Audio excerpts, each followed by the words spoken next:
साधूनां विनाशाय च दुष्कृतां विनाशाय धर्म संस्थापनार्थाय संभवामि युगे युगे युगे युगे युगे युगे युगे यदा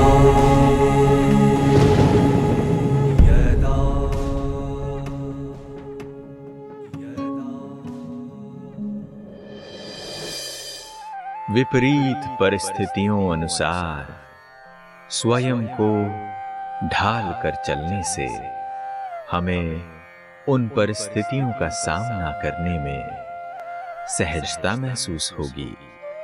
अपने कर्म इंद्रियों के हम स्वयं राजा बने और दूसरों पर निर्भर न रहें। यदि अपने जीवन में हम अनुशासन लाएं तो दैवी संपदा को अपनाने में आसानी होगी। दान, धर्म, दमन, यज्ञ, स्वाध्याय, तपस्या, अर्जन, इन गुणों को अपने भीतर धारण करने से ही हम दैवी संपदा को सहज अपना सकेंगे। ओम शांति। मूकं करोति वाचालं पंगुं लंघयते गिरिं यत्कृपातमः वंदे परमानंद माधवम। बहुत बार सुने हैं गीता के इस महात्मा को, लेकिन हम गीता की बातों को मानकर चलने का जब संकल्प लिए हैं तब से ये सच होता हुआ नजर आ रहा है। जी हाँ, जीवन में 365 डिग्री में बदलाव नजर आ रहा है। गीता ज्ञान की ये विशेषता है, ये मानव मात्र को बदलने की एक चमत्कारिक सत्य है। थोड़ा सा एक संकल्प हम कर ले कि मुझे बदलना है। बदलने में हमारी सहायता, हमारी छत्रछाया बनकर गीता ज्ञान हमारे जीवन में महत्वपूर्ण बदलाव लाने के लिए निमित्त बन जाता है, क्योंकि ज्ञान के पीछे ज्ञानेश्वर है। इस ज्ञान के पीछे ज्ञान सागर है, जिससे बदलना आसान हो जाता है। दो तरीके से जाना जाता है। जैसे पिछले अध्याय में हमने सुना अक्षराक्षर भेद को, 16वें अध्याय में लिखा गया है, इसका नाम है देवासुर संपद विभाग योग। मानव जाति को दो वर्गों में बांटा गया है यहाँ पर, या तो असुर या तो देवता। इसलिए देव असुर संपद विभाग योग।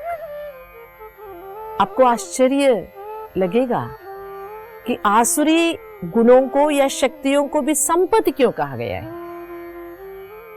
आप सोचिए, आपका जमीन है, कुछ 50 एकड़ जमीन है। 50 एकड़ जमीन में कुछ हिस्से ही आप व्यवसाय करते हैं, खेती करते हैं। कुछ हिस्सा ऐसा ही पड़ा हुआ है जिसमें नुकीले कांटे हैं, कांटों से ही भरा हुआ है। क्या आप उसको अपना संपदा मानते हो कि नहीं मानते हो? भले उस पर कोई खेती नहीं हो रही है, कोई उपजा नहीं आ रहा है, उसमें से फसल नहीं निकल रहा है, लेकिन है तो आपकी ही खेती ना, आपकी ही संपदा है वो। इसी तरह मानव कैसे भी हो, दैवी संपदा वाले हो या आसुरी संपदा वाले, मानव तो मानव है। मानव हर एक के मानव शरीर में एक आत्मा है जो परमात्मा की संतान है। और परमात्मा के संतान के अंदर कोई भी है, परमात्मा उसे संपदा ही कहेगा, तुच्छ रूप से तो नहीं देखेगा और ये नहीं कहेगा कि ये मेरे बच्चे नहीं है। देखिए परमात्मा ज्ञान की विशेषता, भले क्षणिक ही सही, लेकिन क्षणिक काल के लिए भी थोड़ा बहुत तो उससे भी प्राप्ति हो रही है ना, आसुरी संपदा से।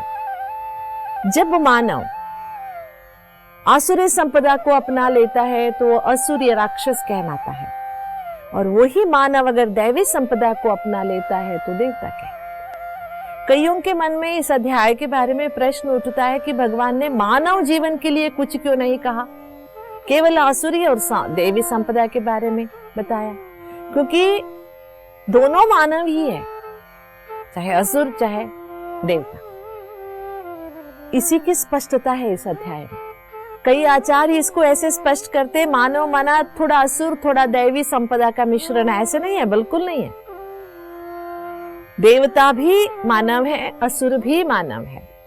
मानव मना उनके कोई बड़े बड़े दांत थे, विकराल रूप थे, ऐसे बिल्कुल नहीं है, बाहर से वो भी मानव ही है। सूरत सबका एक जैसा ही है, बट सीरत में फर्क है। इस अध्याय में 26 दैवी संपदा के बारे में भगवान ने बताया है, और इन दैवी संपदा को अपनाने के लिए, इन दैवी संपदा के बारे में सोचने से पहले हम दैवी संपदा को अपनाने की बातें थोड़ा सा सोचकर आगे बढ़ेंगे। एक संत अपने शिष्य के साथ एक जंगल में गुजर रहे थे। चलते चलते शिष्य के पैर फिसल गए। वो खाई की ओर जा रहे थे, चिल्ला रहे थे, बस अब ये खाई में गिरने ही वाले थे, ढलान थी बहुत। उतने में उनके एक हाथ लग गई बांस के झाड़ से। उन्होंने बांस के झाड़ को पकड़ लिया और तब तक पकड़ा जब गुरुजी भाग के आए, हाथ दिए और ऊपर खींच लिए। ऊपर खींच लेने के बाद शिष्य से संत जी ने पूछा, बांस ने आपसे कुछ कहा, आपने सुना? तो शिष्य ने कहा, गुरुजी मैं तो है विकट परिस्थिति में था, मेरे जान दांव पे लगा हुआ था, मैंने सुन नहीं सका। आपने सुना हो तो सुनाइए, क्या सुनाया बांस ने मुझे? तो गुरुजी ने कहा, मैं सुना देता हूं। उनके सामने भी एक बांस का झाड़ था। उन्होंने उसे जोर से खींचा, लेकिन वो उखाड़ नहीं सके। उसके बदले क्या हो गया, जैसे ये खींच रहे थे वो झुक गया। थोड़ी देर के बाद जैसे इन्होंने हाथ छोड़ा, वो जैसे था वैसा सीधा हो गया। बांस के इस प्रक्रिया को दिखाते हुए संत जी ने कहा, बांस के अंदर जो लचीलापन है ना, जिससे वो बहुत सुरक्षित है। कितने भी जोर की तूफान आए, बांस के झाड़ को वो उखाड़ नहीं सकता। तूफान आने से झुक जाता जरूर है बांस का झाड़। बाद में तूफान ठहर जाने के बाद थोड़ी देर के बाद स्वस्थिति में लौट आता है। बस हमें भी जीवन में ये लचीलापन बना के रखना है। अपना ये लचीलापन, ये जो विशेषता है, इसे हमें छोड़ना नहीं है। जैसे गीता कहती है, श्रेयान स्वधर्मो विगुणः, जैसे ये बांस का स्वधर्म में लचीलापन है, वैसे हर आत्मा के अंदर जो मूल गुण है ना, वो दैवी गुण है, आसुरीयता नहीं है। उस लचीलेपन को, अर्थात अपनत्व को, स्वमान को कायम रखना। कोई बहुत रोब से बात कर रहा है, झुक जाइए थोड़ी देर के लिए, बाद में जैसे हो गया तुम अपने स्वमान में लौट आइए।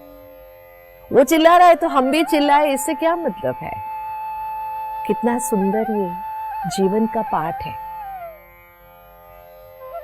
जो पुस्तक में नहीं मिल सकता ना, वो जीवन के पन्ने में बहुत कुछ मिल जाता है। जीवन के पन्ने में मिलने वाले ये खूबसूरत एहसास ही हमारे जीवन को सजाते हैं, संवारते हैं और हमारे जीवन रूपी यात्रा को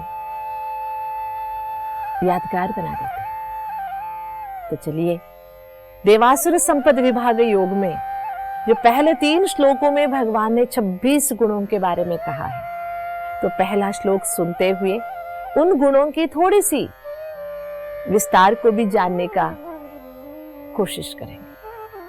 अभयम सत्व संशुद्धि ही, ज्ञान योग व्यवस्थिति ही, दानम दमश्च यज्ञश्च स्वाध्यायस्थ परचवम। यहां पर कितने दैवी गुणों के बारे में भगवान ने बताया। अभयम सत्वम संशुद्धि ही, ज्ञान योग व्यवस्थिति ही, दानम दमम यज्ञ स्वाध्यायम तपः अर्जवम। क्या मतलब है? अभय माना जिसके पास भय नहीं है। 2 अर्थ निकलते हैं अभय। मैं तेरे को अभय देता हूं कि तेरे ऊपर आंच नहीं आई, मतलब तेरी रक्षा की जिम्मेवारी मेरी है। अभय प्रदान किया, फलाने राजा ने फलाने राजा को फलाने को अभय प्रदान किया, ऐसी बातें हम इतिहास में सुनते हैं। अभय माना भय की कोई बात नहीं है, मैं सुरक्षित हूं, निडर होके रहना। सत्व संशुद्धि ही, अंदर से शुद्ध होना, सत्व युक्त होना, अंदर की शुद्धि को बरकरार रखना, सत्य के साथ जीना। तीसरा है ज्ञान योग व्यवस्थिति। यहां 2 है लेकिन एक में कहा गया ज्ञान व्यवस्थिति, योग व्यवस्थिति। ज्ञान को समझना, ज्ञान को प्रारूप में लाना, ज्ञान को स्वरूप में लाना और ज्ञान के आधार से योग को भी जीवन में उतारना, धारण करना। ठीक है। चौथा है दानम, दान करना, दमश्च, दमा, दमन करना, यज्ञ, स्वाध्याय, सेल्फ स्टडी, तपः, तपस्या करना, अर्जवम, अर्जन करना, पाना, देना भी है, पाना भी है। जो नहीं चाहिए उसका दमन भी करना है, यज्ञ भी करना है। यज्ञ माना उसमें आहुति डालना। यज्ञ का मतलब होता है उसमें आहुति डालना, जो नहीं चाहिए उसे जला देना। यज्ञ का मतलब होता है दृढ़ता। यज्ञ का मतलब होता है जो तप से भी जुड़ता है। देखिए, अगर तुमको दैवी संपदा को अपनाना है, इन गुणों को अपने अंदर महसूस करना है। आजकल दान देने की प्रवृत्ति छूटती जा रही है। एक जमाना था जब माँ बाप बच्चों को मंदिर लेके जाते थे, तो मंदिर में जो पैसे चढ़ाए जाते थे, डाला जाता था वहां दान पात्र में, तो बच्चों के हाथ से डलवाते थे। कमाते तो माँ बाप ही थे लेकिन डलवाते बच्चों के हाथ से थे। बच्चों को बड़ा खुशी होता था कि हमारे हाथ से डलवाया गया। लेकिन इसके पीछे एक साइकोलॉजी है कि बचपन से ही बच्चों को दान करने की एक आदत डालना। बड़े होने के बाद दान करो कहने से अच्छा बचपन से दान करना सिखाना बच्चों को। उसमें कितना महानता है, कितनी खुशी मिलती है, ये सिखाते थे।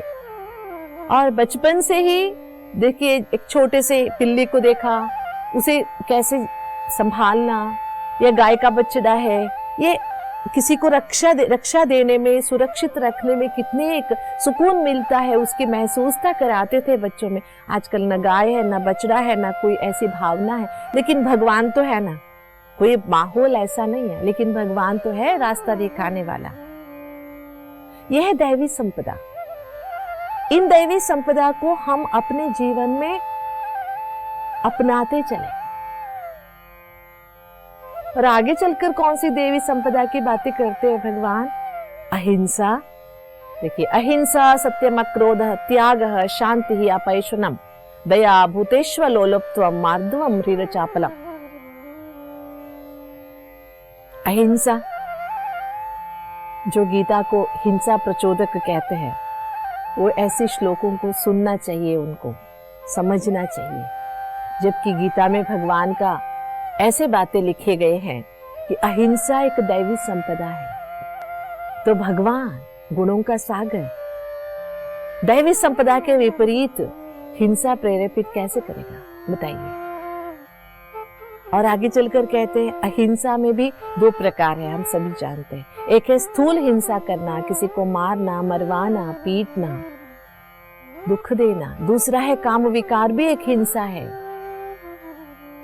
इसी को भी हिंसा कहते हैं। दोनों प्रकार की हिंसा देवताएं नहीं करते हैं, इसलिए देवताओं को डबल अहिंसक मानते हैं। सत्यम, एक दैवी संपदा है सत्य।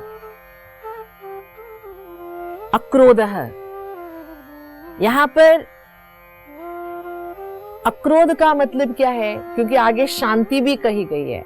अक्रोध का मतलब शांत रहना ही नहीं है, क्रोध को शमन करना। आप कितने भी सात्विक हो, रहते तो कलयुग में हैं, थोड़ा बहुत अगर गुस्सा आ गया तुरंत उसका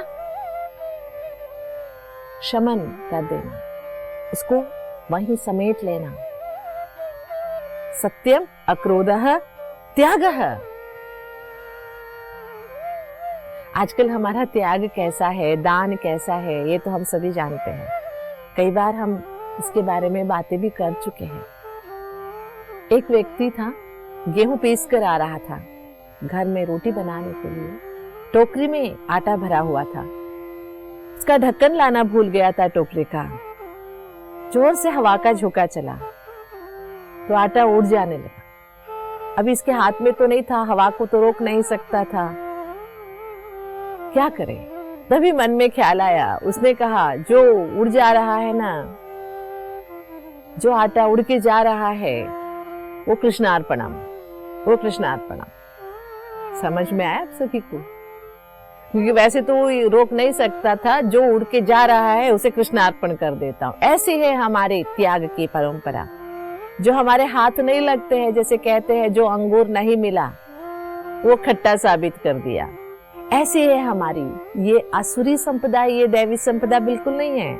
बाद में कहते हैं शांति, ये दैवी संपदा है। शांति के साथ अपैशुनम, अपैशुनम का मतलब है चुगली करना। पैशुनम का मतलब है चुगली करना, अपैशुनम का मतलब है चुगली ना करना। रामायण के पूरे किताब चुगली के कारण ही तो हुआ है ना? इसीलिए चुगली न करना एक दैवी संपदा है। दया, भूतेष्वलोलुप्त्वम, मार्दवम, मार्दवम माना मार्दवता, एक मंदस्मित कोमल स्वभाव। ही चापलम, दो है यहाँ पर। ही माना थोड़ा सा लज्जा, शर्म करो ऐसे कहते हैं ना। लज्जा माना विकार युक्त नहीं है, काम वासना के कारण लज्जा दर्शाना नहीं है, लेकिन मर्यादा के खिलाफ जाने में, लोकलाज के विपरीत चलने में थोड़ी सी शर्म तो रहनी चाहिए। उसको री कहते हैं संस्कृत में। और चापला, जो चापल्य जिसके कहते हैं, वो भी चाहिए, ये भी चाहिए। पेट में जगह नहीं है तो भी खाना चाहिए, जो चाहिए चाहिए, जिसका अंत नहीं है। लोभ नहीं है, लोभ का विपरीत थोड़ा सा अलग ये चापलम।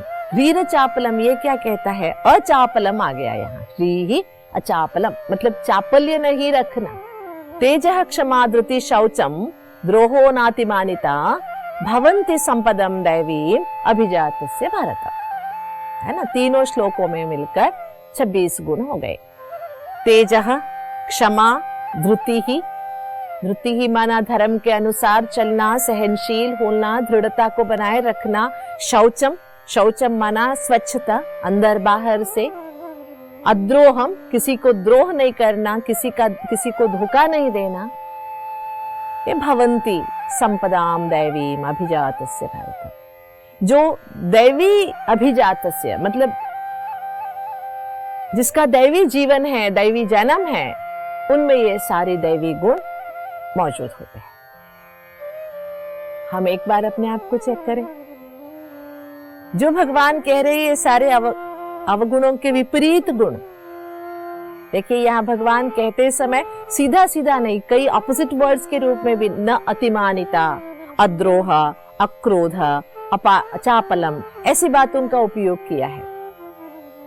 मतलब सीधा सीधा इसका ना होना। शांत रहना ठीक है, लेकिन क्रोध का शमन करना भी एक दैवी गुण है। अगर क्रोध आ गया तो उसका शमन करना, दिखाना नहीं दिखाना अलग बात है, लेकिन जैसे कि आपको लगा कि मुझे गुस्सा आ रहा है, वहीं पर उसको रोक देना, आने नहीं देना। ये दैवी संपदा के युक्त मनुष्यों के गुण हैं। अभी प्रश्न उठता है, इन सभी गुणों को अपने में कैसे धारण करें? हो सकता है साधारण मनुष्य इसे अपने जीवन में उतार सकते हैं? जरूर। सीखने की भावना अगर हो तो मानव कुछ भी कर सकता है। एक व्यक्ति के बहुत जमीन थे, बड़े जायदाद थी, लेकिन वो खुद काम नहीं करता था, नौकरों से काम करवाता था। उसी के जमीन के कुछ हिस्से लेके दूसरे व्यक्ति खेती करता था। ये जो धनिक था, बहुत बड़ा जायदाद था इसका, थोड़े दिनों के अंदर ये ना बीज बोने के समय पर बीज बोया जाता था, ना पानी, क्योंकि नौकरों पे छोड़ रखा था। इसके ऊपर बहुत कर्जा चढ़ गया। तभी इसके खेती का थोड़ा सा हिस्सा लेके जो काम करता था, उसने कहा कि भैया अगर तुम बेच रहे हो तो मुझे बेच दो। तो इसके आंख खुले रह गई, अरे तुम तो मेरे खेत लेके खेती करते हो, आधा मुझे देते हो, तो भी तुम मेरे खेत खरीदोगे? ये कैसे हो गया? मेरा इतना एकड़ खेत होने के बावजूद मैं कर्ज के मारे तड़प रहा हूं। तो उस दूसरे व्यक्ति ने कहा कि मैं हर घड़ी सीखता हूं, हर घड़ी, और अपने काम खुद करता हूं, खुद जमीन पे जाता हूं, केवल नौकरों पर नहीं छोड़ता हूं, जिसके कारण से सीखने की भावना और खुद को करने की जो भावना है, इसके कारण मेरे खेती में अच्छे उपजाऊ भी आते, तेरे को देने के बावजूद भी मुझे अच्छे खासे लाभ हो जाता है, मेरी जमा पूंजी बढ़ती जाती है। यह है सच्चाई। इसलिए अगर हमें इन दैवी संपदा को अपनाना है तो हमारे अंदर सीखने की भावना होनी चाहिए, और हम हर कोई अपने ऊपर नजर रखे, अपने काम खुद करे, अपने इंद्रियों की राजा बने, दूसरों पर आदेश नहीं टाले, खुद को आदेशों के अनुसार चलाना सिखाए। थोड़ी डिसिप्लिन्ड लाइफ होगी ना तो दैवी संपदा को अपनाना आसान हो जाता है। आगे चलकर इसका और विस्तार और कैसे दैवी संपदा को अपनाने से क्या लाभ हो सकता है, क्या परिवर्तन आ सकता है, इन सब बातों को सुनेंगे। लेकिन तब तक के लिए इन 26 दैवी संपदा को अपने जीवन में महसूस करें और बढ़ाने की कोशिश करें। ओम शांति। स्वयं ज्ञानेश्वर परमात्मा का दिया हुआ गीता ज्ञान मानव को देवता बनाने वाला एक चमत्कारिक सत्य है, और इस परिवर्तन के लिए परमात्मा छत्र छाया बनकर हमारी सहायता कर रहे हैं। गीता ज्ञान के अनुसार मानव जाति के 2 वर्ग हैं, एक है आसुरी संपदा और दूसरी है दैवी संपदा। यदि मानव आसुरी संपदा को अपना लेता है तो असुर कहलाता है, और उसी प्रकार दैवी संपदा अपनाने वाले को देवता कहा जाता है। इन दोनों की सूरत तो मानव समान ही होती है, परंतु सीरत में अंतर पड़ जाता है। दर्शकों, हमें अपने स्वभाव में एक तरह से लचीलापन लाने की आवश्यकता है, अर्थात आदि अनादि गुणों से संपन्न हमारे जो संस्कार हैं, उनके अनुसार हमें अपने आप को ढाल लेना है। सत्य, अक्रोध, त्याग, शांति, दया, अलोभ, क्षमा, स्वच्छता, अद्रोह, मान सम्मान से परे रहना, यह दैवी संपदा की कुछ एक निशानियां हैं। हमें स्वयं को देखना है कि इनमें से कितने गुण या विशेषताएं हमारे भीतर मौजूद हैं। यदि इनको अपनाने की दृढ़ता हो तो अवश्य ही हम सफल हो जाएंगे। दैवी संपदा के इन गुणों को अपने जीवन में धारण करने का प्रयास करते हुए चलो हम आगे बढ़ते चलें। ओम शांति।